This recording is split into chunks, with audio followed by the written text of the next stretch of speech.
Hello दोस्तों। तो आप लोग कैसे हैं? आई होप आप लोग अच्छे और मस्त होंगे।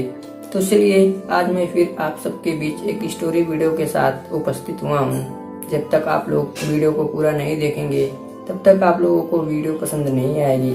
तो प्लीज़ वीडियो को पूरा देखिए। हर कहानी में मैं कुछ न कुछ नई चीज़ें आप सबको दिखाने का प्रयास करता हूँ।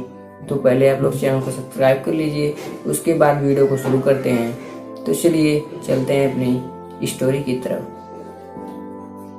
अब एक रात इसी तरह खाना खाने से मना करने पर बलवीर ने मेरा हाथ पकड़ा तथा ले गई सीधे साइड रूम में जहां नर्सें खाना खाती थी। वहाँ 2 टिफिन रखे थे। शायद स्टूडेंट नर्सों को उसने पहले ही खाना खिला दिया था। कमरे का दरवाज़ा बलवीर ने कब बंद कर दिया मुझे पता ही नहीं लगा, क्योंकि उसके हाथ के स्पर्श से मुझे बदहोश सा कर दिया था। मुझ पर एक खुशगवार तंद्रा के काबू कर लिया था।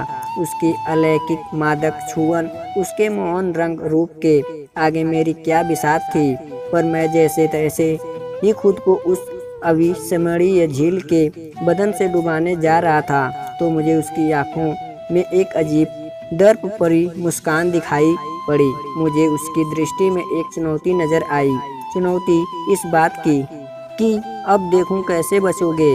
अब करो अपेक्षा मेरी क्षण भर के लिए। मुझे पूरा कमरा घूमता सा लगा। सामने मेनका सी बलवीर का निर्वस्त्र शरीर नम्रता दे रहा था और उधर उसकी आंखों में शरारत भरी विजय की मुस्कान थी। मैं एक झटके से उठ खड़ा हुआ और मैंने हाथ पकड़कर बलवीर को खड़ा कर दिया। उसे कपड़े थमाकर अपने कपड़े पहनने लगा। बलवीर कुछ देर पत्थर की मूरत सी कपड़े हाथ में लिए खड़ी रही। फिर उसने चुपचाप कपड़े पहन लिए। वह बिना बोले टिफिन खोलकर ऐसे खाना खाने लग गई जैसे कुछ हुआ ही नहीं।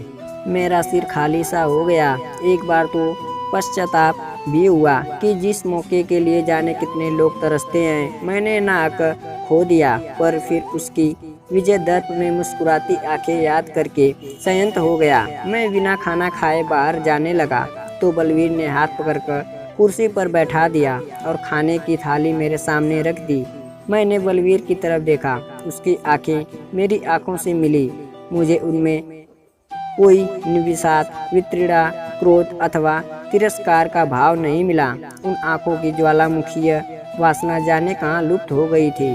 उसकी जगह मैंने पाया कि वहाँ थी एक अधिकार भरी याचना। बलवीर ने रोटी का कौर तोड़कर सब्जी लगाकर मेरे मुंह में डाल दिया। मैं ना नहीं कर सका। बलवीर कौर पर कौर खिलाती रही और मैं खाता गया।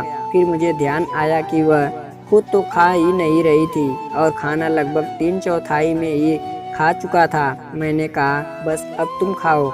बचा हुआ खाना मेरी जूठी प्लेट में डालकर वह खाने लगी।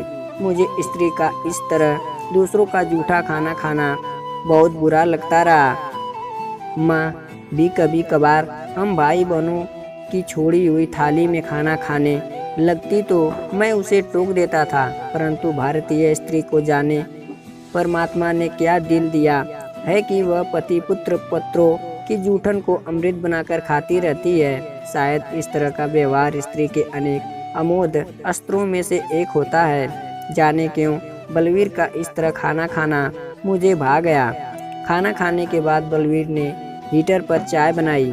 एक प्याला मुझे देकर दूसरा खुद ले लिया। इस वक्त बलवीर का रूप एकदम अलग ही हो गया था।